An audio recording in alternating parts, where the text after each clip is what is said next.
dynamic. Hi. So, yep. No, you two are it. Yeah, sit here.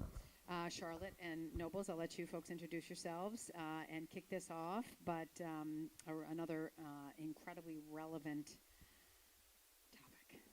Go for it. All right, you want to kick it off and introduce yourself? Ladies first. Ladies All right, first. I'm Charlotte Jackson. I run our. Can you guys hear me? Yeah. I run our sales and customer success team at MobileFuse. And I've been there for 15 years. So if anyone has any questions about what we do, mobile space, CTV, or anything in-app, please feel free to find me or my colleagues that I'm with after this. One of you. Sure. Hey, I'm Nobles Crawford. I work at L'Oreal. I'm the head of innovation over there. I've been in the position for 4 weeks now because before that, I was the head of Couture Media, Prada Valentino, for about 2.5 years. Congratulations. Thank you. So why don't you tell us a little bit about your role, since it is an innovation-focused panel, and obviously your role fits in perfectly with this. Yeah, why not? So basically my role, and there's a lot of skeptics out there being like, what is innovation? You always get that question, like, what do you do? What do you do, man?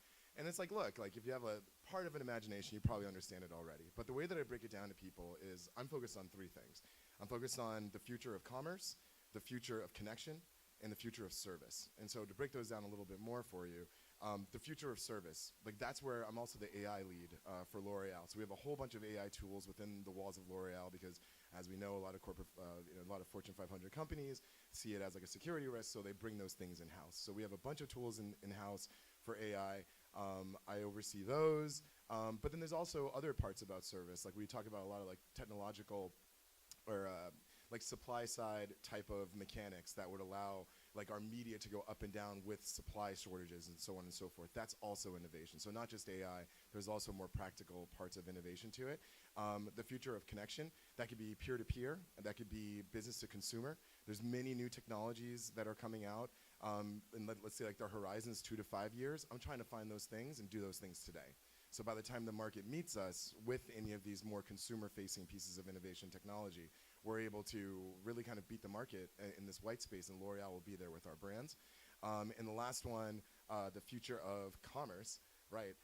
We all know, a cashless society we're almost there right now. And so when it comes to, let's even say like Roblox's integration with Amazon that they're baiting right now, or even Shopify within that, or TikTok Shop you probably know about, that's what the future of commerce looks like. And so I'm, again, trying to find the technology for 2 to 5 years out and then do those things today. Try and fail, that's fine in this kind of role, but we're gonna always be doing. That's a big task. So in terms of the topic of, I'm going to read this because there's a lot of words, innovative ways to authentically connect in today's dynamic world. So you talked a little bit about, obviously, the future of connection, but how do you actually define connection? Yeah, that's a great question. Honestly, I'm a Gemini, so like I'm super compassionate just to already, you know what I'm talking about. And honestly, I think that people like to use the word authentic and authenticity like a logo slap on something. Like, oh look, we're authentic, boom, we're done. That's not really the case to me. I think that you make deeper connections with consumers when you actually care about them. It's honestly a two-way street here. So on Prada and Valentino that I was on, for most of my time at L'Oreal, it's really tough to get someone to try a fragrance on a video screen, right? You can't do that. You can't put an out-of-home up and them smell the fragrance. You have to create the world that they can see themselves in with the fragrance, because they're not going to be able to smell it till they get to a retail location. And that's even if they're like buying online. You can't smell it until you get to a retail location. And so how do I connect with the consumer when they're not even going to interface with my product when it comes to fragrance, for instance? And so I create a world like around it. So being like the two-way value exchange there is, hey, I'm inviting you into this really glamorous, fun life of Valentino. Here are the amazing things that we're doing with activations. This is what our creative looks like. Can you see yourself in this world, customer? And they say, you know what? That looks like fun. That looks a lot better than, I don't know, Dior Sauvage with what's his face walking out of the water, Johnny Depp. I want to go with Valentino, right? That is the value exchange that I have with a consumer. I'm being very true to my brand. We are a fun brand of Valentino. We want to invite people to have fun with us. The consumer wants to have fun with us. And then when they come into our world, they finally purchase the fragrance, they're living their best life, then that is when their value exchange with us begins. Because we're living off of that feedback. Is our brand really true to our form? We're doing a lot of brand lift studies, a lot of affinity studies, things like that. And so when you think about authenticity, you have to think about what am I really giving as experience as a currency to this person. And that is how you really become authentic. It's not a 360, like a 300 by 250 banner or like, some slick out of home unit. Like even if it is, what is it in that unit that you're actually giving as a benefit to your customer? That's authenticity. That's how you care. That's compassionate as a brand. And that's like the design of compassion is something I'm really focused on right now because I think that's what gives us, honestly, that's how our brands make a better world. And that's also what gives us the competitive edge. I love that. But then how do you do it across a portfolio of brands like L'Oreal that's so vast and so diverse? Yeah, so my position is now over all brands at L'Oreal, so I can work with everything from SkinCeuticals Vichy to Maybelline and L'Oreal Paris. Honestly, the way that comes is a bit organic.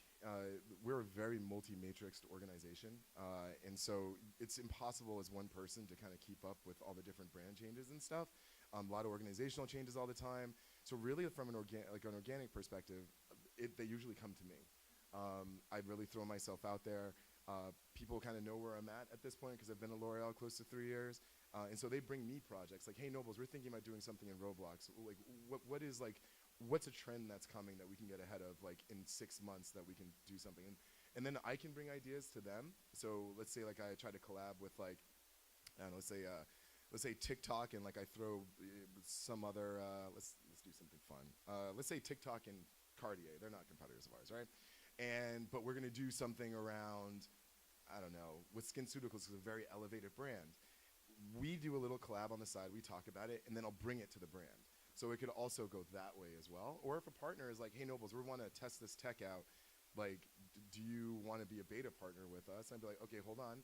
Let me go find the brand that would probably do well here." So we can go many different ways. Yeah. And then along those same lines, how are you thinking about someone brings you a tech and you're trying to find a brand? How do you kind of figure out when you should jump on that innovation and when it's not going to return the value that you need it to? Yes, the cost-benefit analysis. Is your time worth the money? Is your activation worth the money? These are always questions that you got to be asking. Is the juice worth the squeeze? Is a cliche we like to say in this industry. And when it comes to that, you really never know until you get in it. For me, I don't really say no to many things. I'm just always trying to do. And look, if the doing gets a bit too much, like bandwidth-wise, like for my personal time or something like that, and also really quick on that, it's not necessarily work-life balance, it's work-life integration. Because I don't stop thinking about work when I'm leave work. And so your RAM data up here is always kind of going, right? So when it comes to that, like I'm always thinking about, okay, how do I make something more efficient if it's too much on my bandwidth that goes into my personal time, what have you? Or how can I make it better if I streamline this process? So like really when you're thinking about it, you're thinking, am I capable to change the system if this gets too unwieldy? And if you can, then just go and do it. But if you can't, then either set up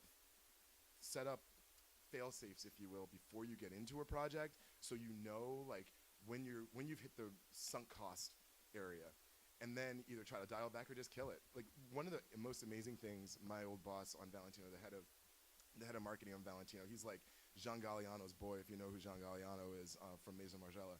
He was like, we would rather not do something. Like we would rather like start doing something, find out it's not brand relevant for us or it's not worth it, and just stop it. We don't care about the money. We just don't want that going out there as a not finished product or a not like sublime product. And so that was really empowering for me, because if I'm going to the middle of a project and I'm like, this doesn't make sense anymore. This like the world has changed around us, or the company's changed around us, or the brand is changing with turnover. This doesn't make sense anymore. Just drop it. Don't try to resuscitate something that doesn't make sense anymore.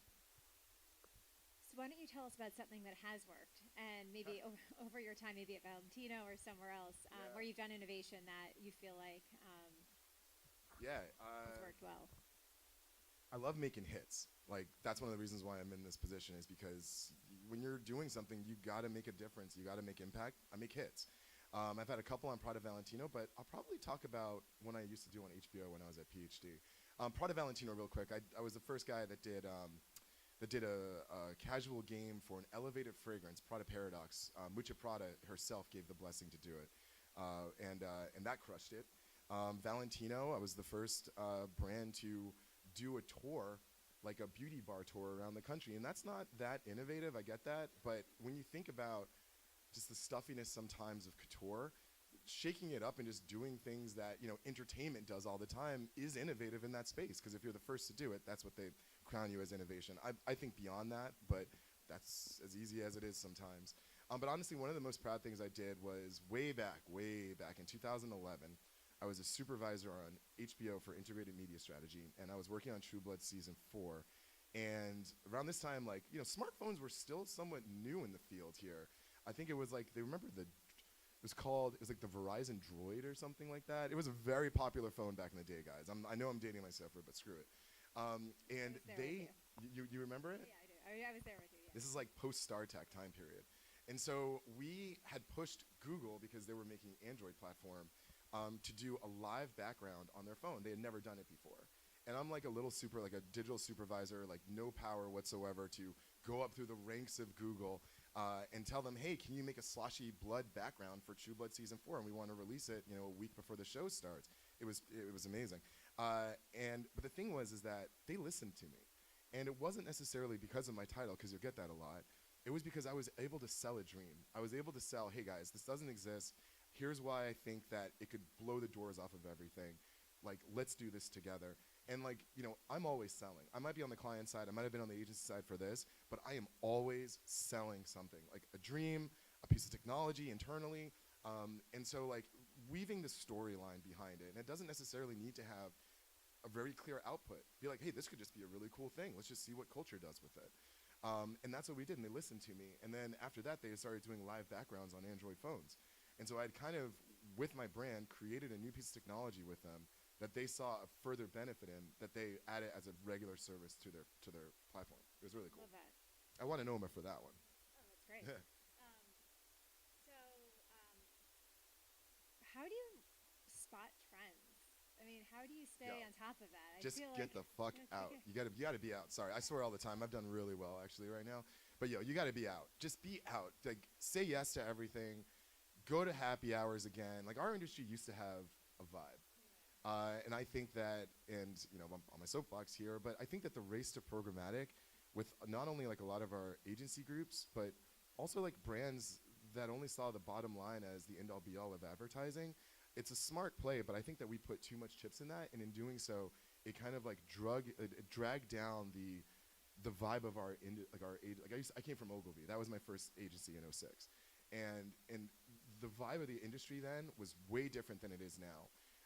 I'm still that old school guy. I'm still saying yes to going on like a Tinashe concert on a Monday, for God's sakes. Like, I'm 41 years old. I shouldn't be at a concert on a Monday, or maybe Yanni or something, but you know. But look, say yes, because honestly, inspiration can come from anywhere. Like walking in the city, that's where I get it from. I'm just walking and it just boom, hits me, and I get on my phone and I write myself a text message, because like that's my notebook.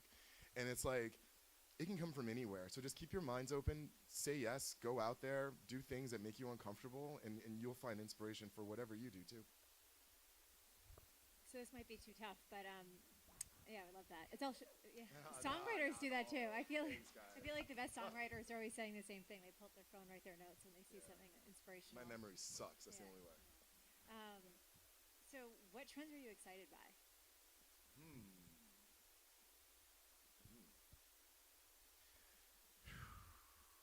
You know what? Okay, here's something. Digital singularity right now, in terms of our personalities, is really kicking our ass. I think people still think that when they pick up their phone, they're like, now I'm digital. And then when they put it away, they're like, now I'm here. That's not the way it works. I think that we are our digital personalities, and how much of that bleeds into us.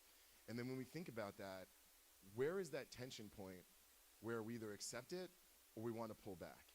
And from a trend that I see, and this is like happening with Gen Z right now, there's a little bit of a technological snapback going on. We can be more discerning with what kind of technology we use to further our lives. And I think that in the next couple of years, we're going to take a real critical look at that.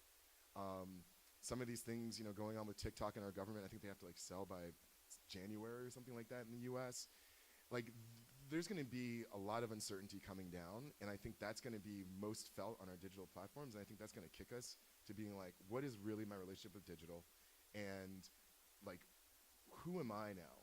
that all of these things are here. Like AI is going to be huge. And here's a fun, oh, you know what? I'll add this to it really quick. AI as a service, we get that. Everyone's got a personal assistant, cool. Everyone's doing predictive analysis, okay, got it. I'm looking for AI trends and fun. AI can be used for fun. And it's not being used for fun, it's being used for business, which is great. But what's the consumer-facing fun thing? So I was kicking around an idea of like a choose-your-own-adventure kind of a book with AI. They're already kind of doing this in the gaming space, certainly not in beauty. But imagine if you can make like a scientific rom-com, like on, let's say, skincare.com, which is one of our websites, and it gives you like a short story for the subway, and all you got to say is like, look, I want to meet a partner on Mars.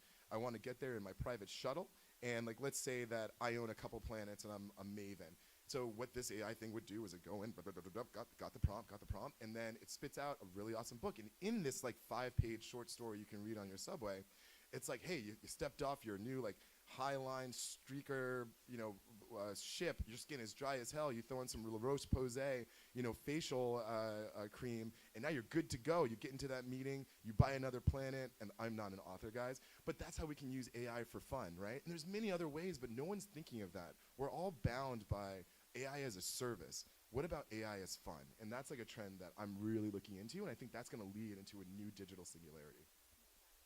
It reminded me of like MASH, the 2024 version. Do you guys play that when you were little? No. Yes, I got some mashers. Yeah. Anyway, we can play it after. Yeah, I love games. Predicts your future. So what, well, just kind of like, we obviously have a room of marketers here. What advice would you give for someone who wants to get in or wants to do more innovation at their company? And obviously one thing is get out there and pay attention to the trends, but then what do you do next? Like, where do you go from there? I say it again and I'll say it again. Just do it. Honestly, you know how many times I've almost been fired at L'Oreal for just doing something? It's kind of wild. I mean, the Prada Candy Crush thing, I'll give you an anecdote here. That was one of the first things I did when I touched down at L'Oreal in March of 2022. It would not let me sleep. Like, Prada Candy Crush as alliteration, I knew it was a hit from the moment I thought of it.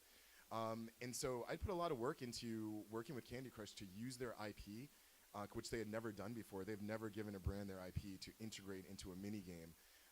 And I sold the dream, got it through, and then my boss was like, we're not supporting the candy fragrance anymore. We're really focused on Prada Paradox, which was our Emma Watson, and ended up being the best-selling women's fragrance launch of all time for L'Oreal.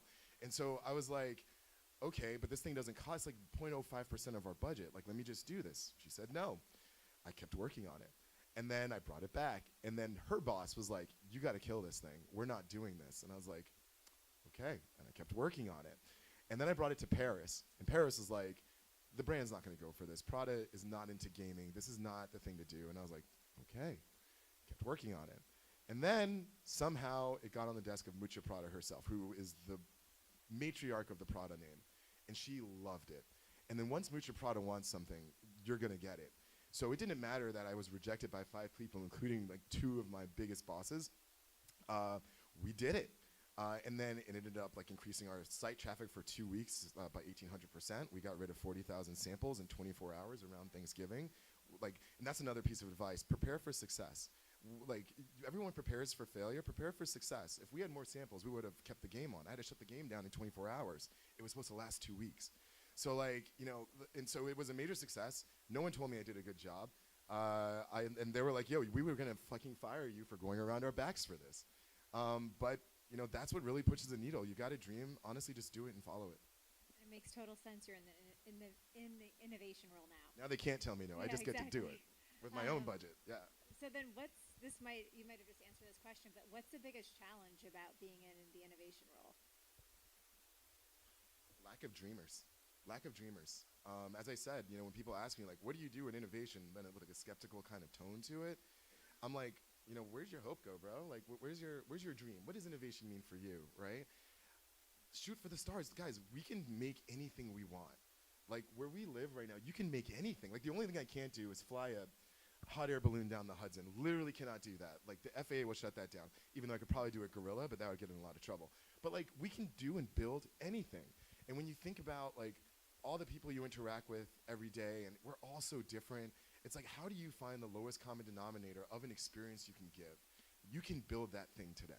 I had a startup for 3 years. I developed a live stream mobile application to see bars and restaurants before you went. This was 2013 to 16. I rose about 1.5 million. I was a CEO. And that didn't exist at that time. Still doesn't exist today. At our peak, we had about 180 venues in New York, Miami, and Austin. And at the time, I saw the trend of video consumption from like 2010 to 12, just going through the roof with YouTube and other services. And then I saw the creation of Foursquare and location-based services to kind of predict how popular somewhere is. And I said, okay, video and occupancy prediction. Okay, why don't we just like mash those two together and let's make a live stream, for bars and restaurants. And I did that. And it took a year. The guy that wrote the Skype code made it for me. And he did it for free, didn't want anything. I was like, yo, I like your vibe, dude. I'm just gonna write you this code and you do everything else. I was like, sweet, because I'm not smart enough to do that shit. And we did it. Guys, you can build, and that was 2013. You can build anything you want right now. Just takes a little bit of elbow grease. Sometimes it takes money, it doesn't always, but just get out there and do it. I love, you told me that idea like yesterday. I was like, I can't believe this thing hasn't taken off. Being able to see, and you can use it anywhere, just like what is the vibe anywhere you're going. And before you go. We never have to leave our house. Yeah, which is not the goal. It's to get you out of the house. Get you out of the house, exactly. Going back to, I was just thinking about how you were talking about the future of commerce. We talked about that briefly with Roblox and TikTok, but obviously many of us on here ultimately need to drive sales, which is what really everything we're talking about does. But talking a little bit more about that, what around commerce, can you just expand on really where the trends are there, and especially being a beauty brand, what are the main things you're focused on? Yeah, when we're talking about commerce here, y'all, we're not talking just about dollars and cents. We're talking about like Robux. We're talking about like cryptocurrencies. Like when it comes to those things, where do I start? In the commerce of the future, again, I'm not talking dollars and cents here. I think that's easy. What does a value exchange mean for a consumer? Robux does not exist in our real world, but kids will fall over their faces to get their hands on some. And that is a digital, like DLC, like internal game kind of currency where they can buy exclusive things. Get that. These things don't exist. So what kind of pieces of commerce do we use where we buy things that don't exist? When you look at yourself, there's probably tons of things that you do like that. I'm a big crypto guy. And I'm always into what we call shit coins. That's literally, I'm not swearing here only, it is literally called shit coins. Just like tokens that don't really have any kind of monetary value or usage. Like Bitcoin has a usage, Ethereum as a blockchain has a usage. Doge does not, for instance, and I'm not in Doge. But those things are just memes. Now, memes like this didn't even come about, but like until like 20 years ago, maybe 25, and there's a value to that. I mean, NFTs is like another one, and even though people think that was a trend, it's not a trend. The technology behind NFTs is really real, non-fungible tokens. Like that's real, that's ownership. What does that look like in 5 years? Like, what does that look like on Roblox? Like, can you have an exclusive, shirt that no one else can buy? And how much does that cost? So it's like when we think about the future of commerce, it's really kind of putting a value on non-tangible things. And what are those non-tangible things? We don't know yet sometimes. But being ready for it, you have to have an open mind, and that's what I mean the future of commerce. Are we set up to follow that trend whenever that thing comes to be? That's great. So before we open it up to questions, first of all, is there anything else that you want to talk about? Oh man, this has been a lot of fun. Yeah. A couple of haymakers you threw me outside Yeah, of our practice. I like it. Surprised you. What products do you like the best? L'Oreal. Of course, L'Oreal. I'm a You don't really like any simple others. dude, y'all. I'm a real simple dude. I don't really do skincare or anything like that, though I leave that to the missus. But when I use my executive credits in our store, L'Oreal store, by the way, if you get a chance to get in there, get in there. It's in Hudson Yards. Honestly, freaking bar soap. I love a good Old bar school. soap. So old school. The Kiehl's Body Bar, oh my God, that thing is heaven on the exfoliating. I use it on my face. I told you, I'm a simple dude, guys. I use a bar soap and a rag. Like, that's all I do. No serums, even though maybe after the other night, I should probably put some kind of cream on underneath my stress bags. But honestly, I love a good bar soap. But my wife, her skincare cabinet is wild. Yeah. I had access to that. Sometimes you don't have to innovate bar soap. Other times you do. No, that fat works just fine. Well, this is wonderful. Thank you so Thank much. you. So, audience, do you guys have questions? I'm sure you do. First of all, You are my new hero. You are in the right job. Thanks. A lot of people say that. I appreciate that. God, fantastic. Really impressive. Questions? It's called Peeps Out. Find the vibe you're looking for was the tagline. It was delightfully anonymous as well. Faces couldn't be distinguished. Video was never recorded. It was just a tool for you to go out. I actually turned down a lot of VC offers because security companies wanted my tech, and I didn't want to sell it. So I closed it down instead, and I went to Starcom. Amazing. Marketing badass is what you are. It's fantastic. I love the idea of creating hits, marketing hits. I mean, that is really what we should be doing. Yes. Oh, I think he was first. Oh, go ahead. You go.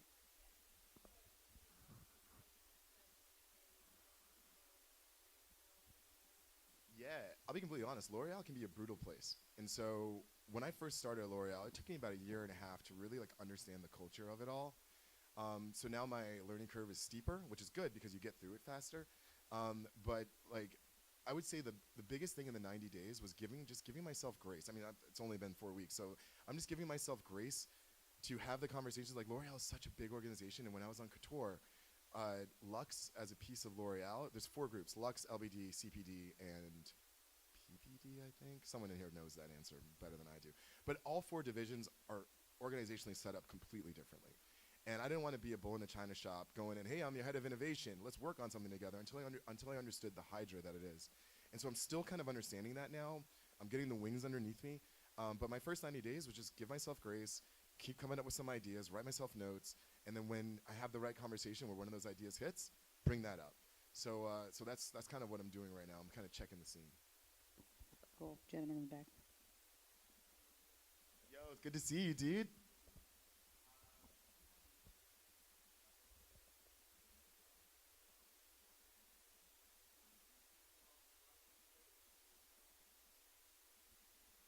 Dude, say what? Oh yeah. Yeah, like, nah, I appreciate it. Very flattering. Yeah, a long time ago. I'm a vampire, guys. I've been around forever.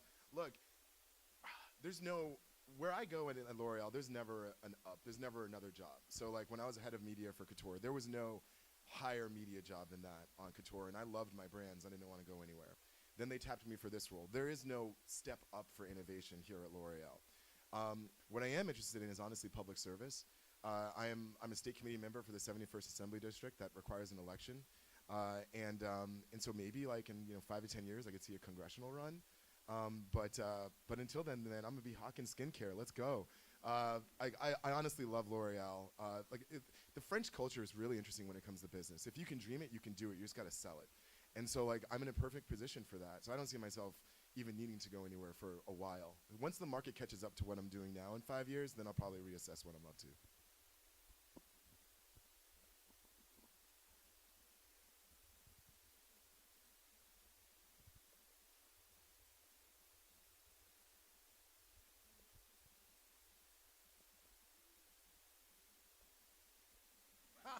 My wife is a saint. No, my wife is a very high-power lawyer, so she's got her own shit to deal with too. Honestly, the best anecdote I can give to you. So I'm also the chair of the Marijuana Task Force of Northern Manhattan, appointed by the Manhattan Borough President. And everyone asks, like, how do you do all this with your time? I'll tell you this: when you're an expert in your field, or you actually have something to bring to the table, like you said, you got to just be doing things. People will adjust their timing for you. And that has been completely invaluable in my life. I got into politics in 2015, and for many reasons that we probably know even more today.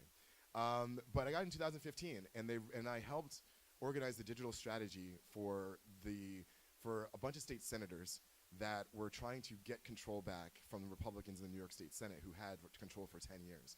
I managed their entire digital strategy. We won. We flipped the government of New York, and we still have that government today here, supermajority. And so when I did that, everyone was like, "Oh shit, he knows something.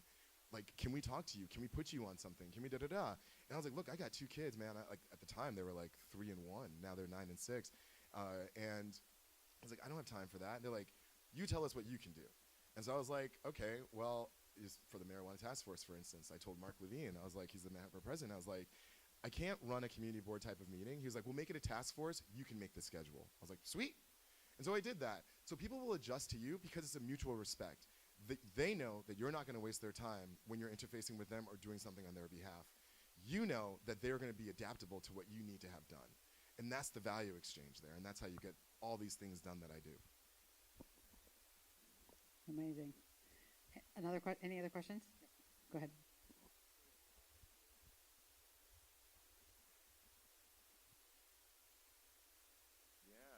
If it doesn't make dollars, it doesn't make sense. So like, it's just make hits. Like if you feel in your gut you've got a hit, just do it, dude. Don't care what anyone really like says about it. Like take their input, don't get me wrong. But like, out of like the 30, actually I'm gonna bring your question up one more level. I don't think of ideas and keep them on a list. Usually ideas are dead in a week because either cultures move faster or whatever.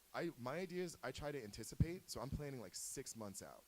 And because that's what's gonna take to build something. And I'm like, does the technology exist first, blah, blah, blah. And so in that kind of like analysis of, again, does the technology exist? Does the culture want this? What does this do for my brand? Those things, that's how I choose what I focus on for the day. Because honestly, for me, I come up with my best ideas when I'm sleeping and I wake up and I write it down. I have a notebook next to my bed instead of my phone because little lights at that hour just don't work. But like, yeah, dude, just follow your gut. Just follow your gut. You probably know what's up in your field. Just do it. And once you do it, you'll be able to winnow some out and you'll be able to usher through the winners, and that's how you make hits. One more. Anybody? I got a question for you guys. How many people here are actually using AI? That's pretty damn good, honestly. Nice. You'd be shocked how many people haven't started fucking around with ChatGPT. Just, if you haven't done it, just do it. Just have some fun. Go in there and ask it some stupid-ass question, and you'll see what it's like, and it gets really addicting. Do it. It's amazing. Wow. The two other things that I certainly am taking away from this conversation is sell a dream, and the two parts of that, sell and dream. Easier said than done. Shout out to my man Rick Song. He knows about those two things. Right? And never give up. I mean, your idea of going all the way up the chain and finally getting that idea to the right person and making it happen, that's inspiring. Thank you so much. Thank you, and thank you, Charlotte. This was awesome. Appreciate you.